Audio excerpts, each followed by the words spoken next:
you. Yeah, yo. There whenever it matters, and even more when you feel like it doesn't. Protect you so you never feel like you wasn't. Know I'm right alongside you. Either that or I'm behind you, but always got you. End of discussion, nothing means more. First one to offer is shoulders for what you reach for. Thought I saw the eyes of the world until I seen yours.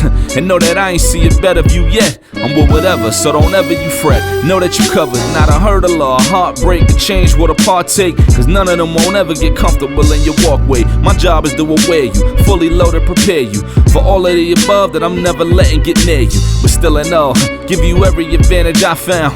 Couldn't find a better fit for them, along with my crown. And since the baton was passed, I've been down. Cause failing's not an option, and dad is not a noun, not at all.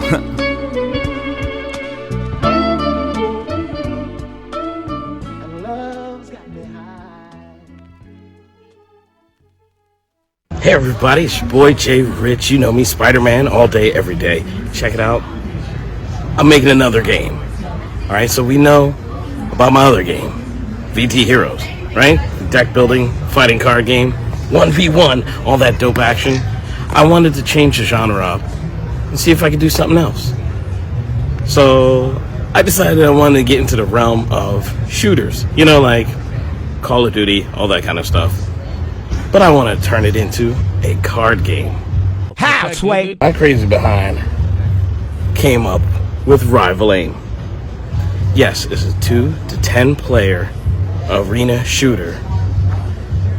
Now check it out. You have melee attacks, range attacks. You have common loot, rare loot, legendary loot. You can run away. You can take cover.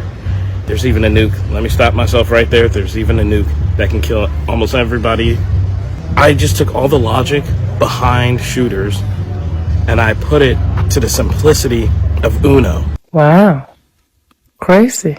There's going to be only 3 tiers.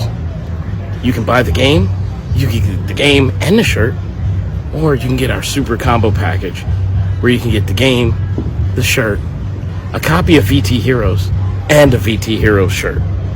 Now that right there, that's just, I mean, come on. Help a brother out.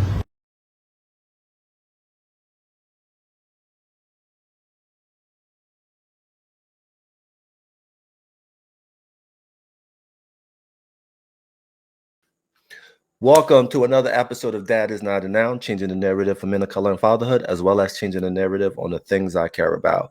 Before I get into the episode, the video you just saw was from J1 Studio, a Black-owned company out of PA doing great things.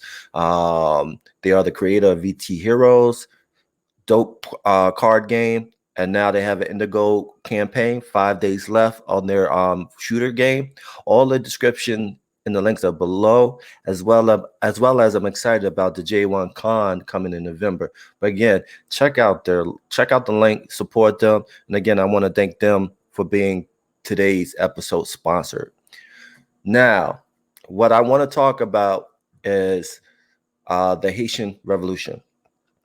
Coming up this Sunday, August 21st, is when the history, the Haitian Revolution started. To me, personally, I feel like that's one of the most important revolutions in the Americas, because that kind of framed the work of what freedom would look like for Black people and just people around the world. So I have this video by the First Lady of Haiti, Bayyinah Bello. She is a professor out of University of Haiti. She spent her entire life changing the narrative about the history of Haiti, because there's some stories I didn't know that she broke down, and now I know. For example, when you get into the fighters of the Haitian Revolution, 30% of the fighters of the Haitian Revolution were women, were Black women. Yes, it's true. And then other great information. So I want you to sit back, enjoy, learn a lot from her history lesson on the history of Haiti. And make sure you subscribe and like to the page. I always try to come out with new content all the time, but enjoy.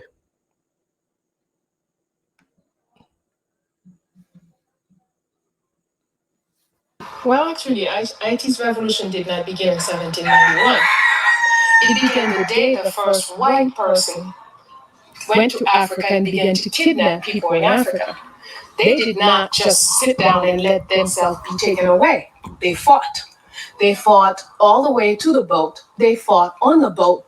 They killed themselves throughout the trip. They killed themselves as they get off the boat or killed whoever was tying them up.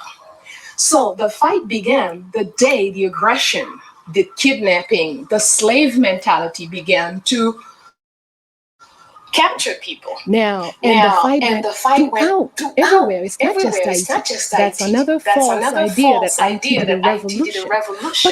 But Jamaica fought a lot more than we did. Cuba has much more revolts than we did. But Haiti, the difference. Haiti succeeded.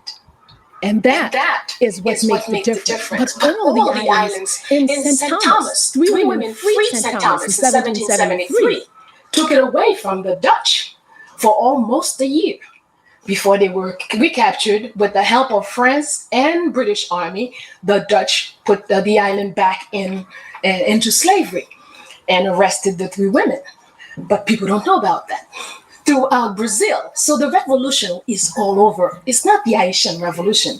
The Haitian Revolution is just one tip of the revolution against slavery that went throughout the world and received its first major success in Haiti.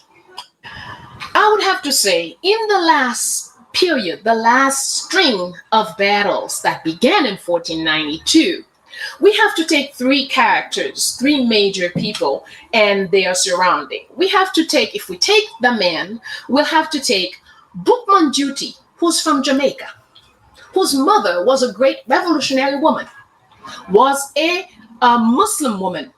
And the reason he's called Boukman, the man of the book, is because his Holy Quran that he refused to give up when they sold him out here.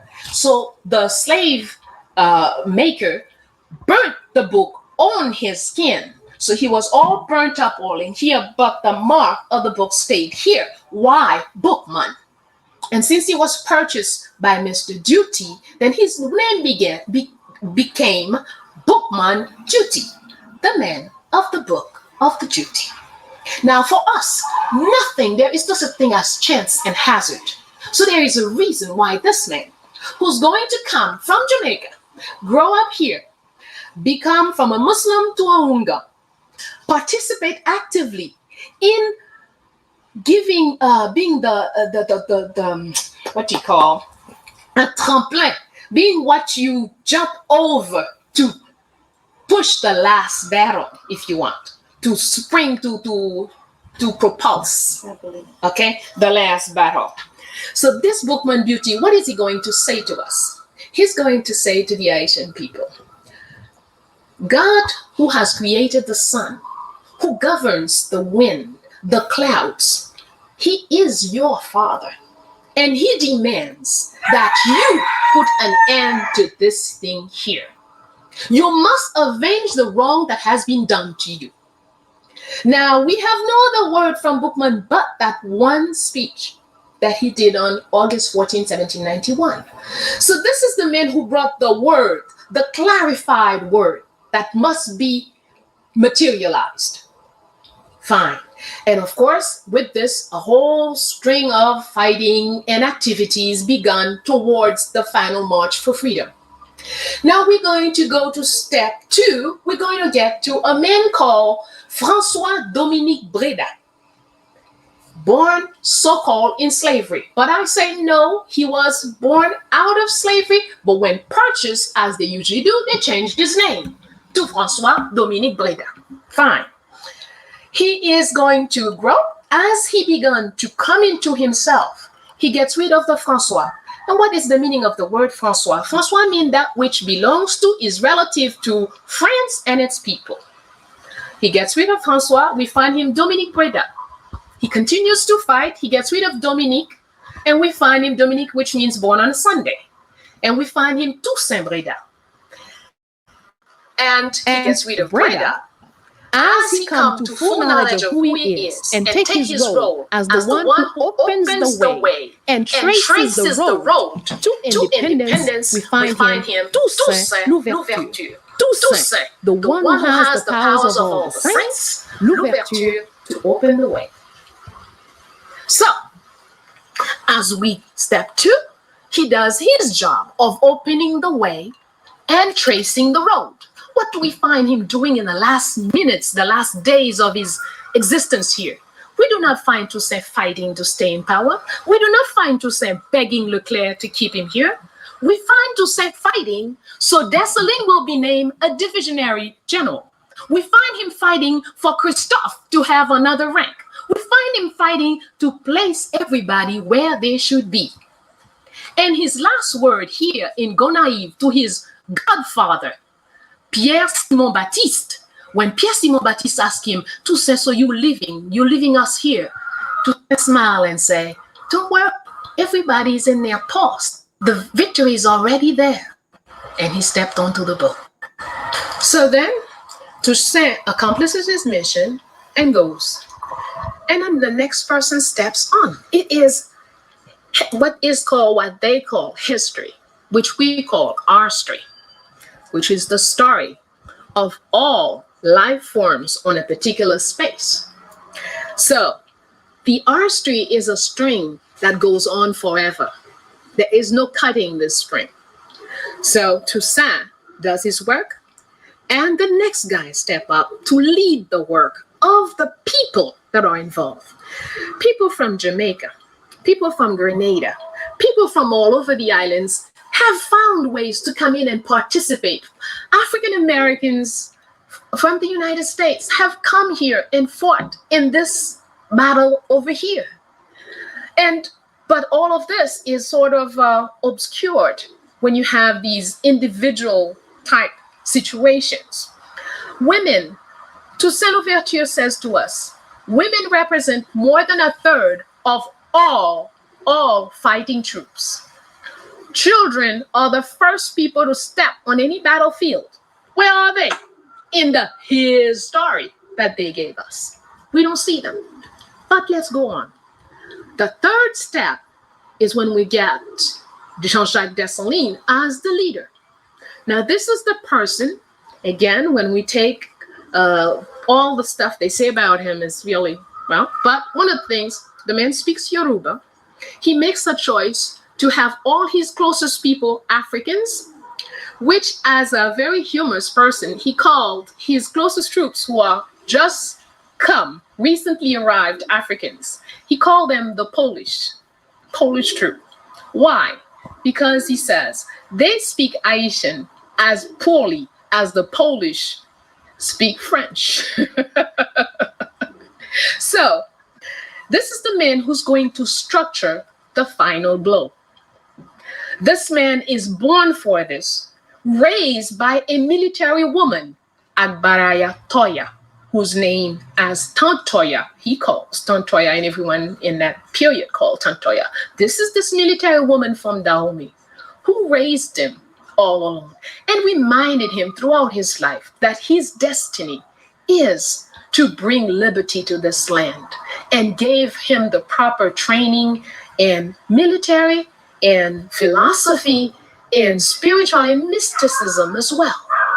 So when in this training, this man is prepared, the time has arrived. He has been a perfect soldier under all those who came before him. He was an absolutely obedient lieutenant, captain, and colonel to Toussaint Louverture.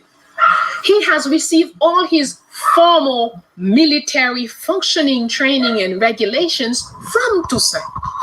He does not do anything that Toussaint does not ask him to, that Toussaint does not order him to, until Toussaint is no longer there.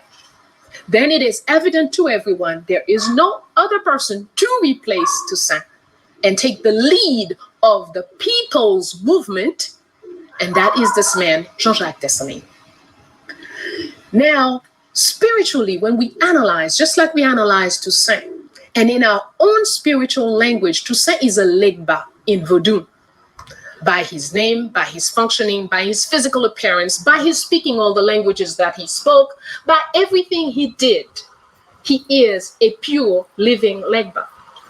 And as we analyze Jean-Jacques Dessalines, he is an Ogun. Ogun is what? That is the principle that brings, once you've set up an objective, once the collectivity has established an objective, then Ogun bring this objective to quick materialization. That is his work. And this is the mission of this man, Jean-Jacques Dessalines. And that's what he does. He says, all right, so now we're not afraid to say the word independence. You guys are ready? He is going to use it one of the first time publicly on March 25th, 1802 in Créta-Kiewo, when he tells the people, even if you see me submit myself to French domination and authority 100 times, know that 100 times 100, I shall betray them.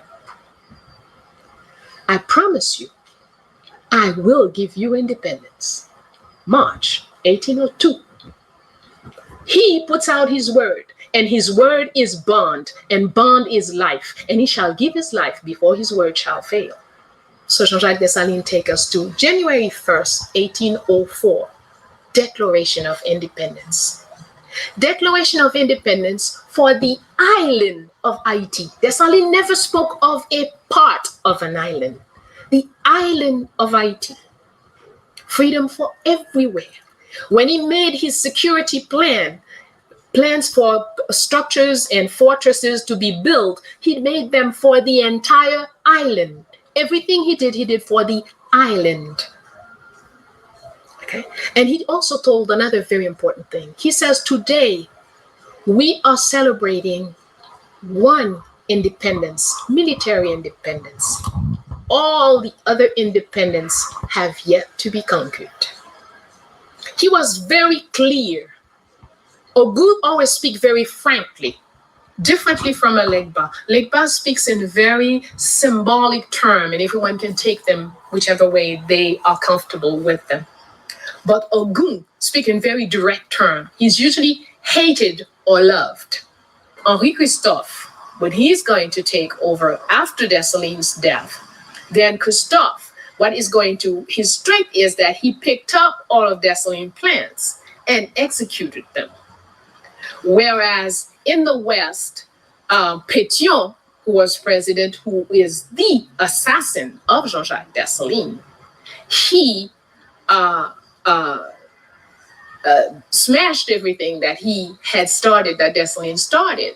And this is the man who believed in the French, who is begging a slaver while president of this country, while talking about the Black Republic, is begging a Frenchman to recognize him as his son. Now, this is the confused person who brings us to the crossroad of where we are now, that led to where we are now.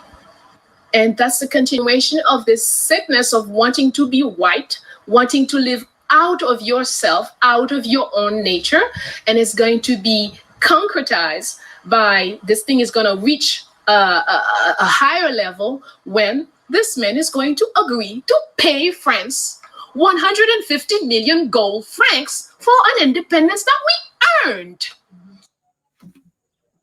The year 2004 is important for Haitian, for it is a mark.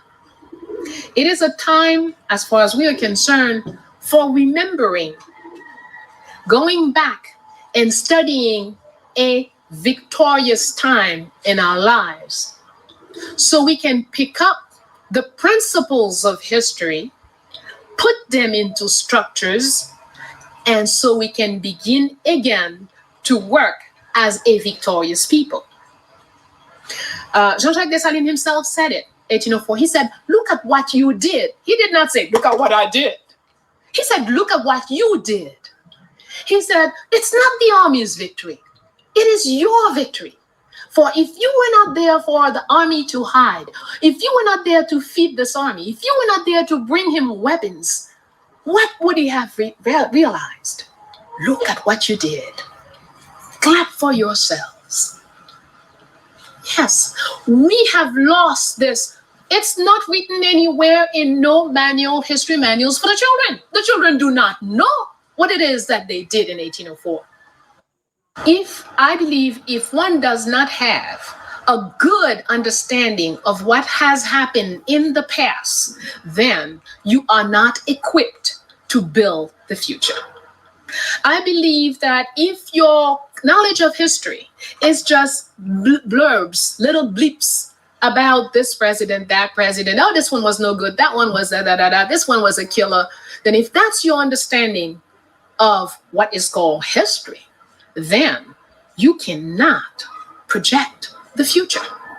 To project the future, there must be a profound analysis of what has happened and understand the whys of these various events. Then you are equipped. Because I believe our street in studying our street, we capture a light from the past which shines on the road to the future.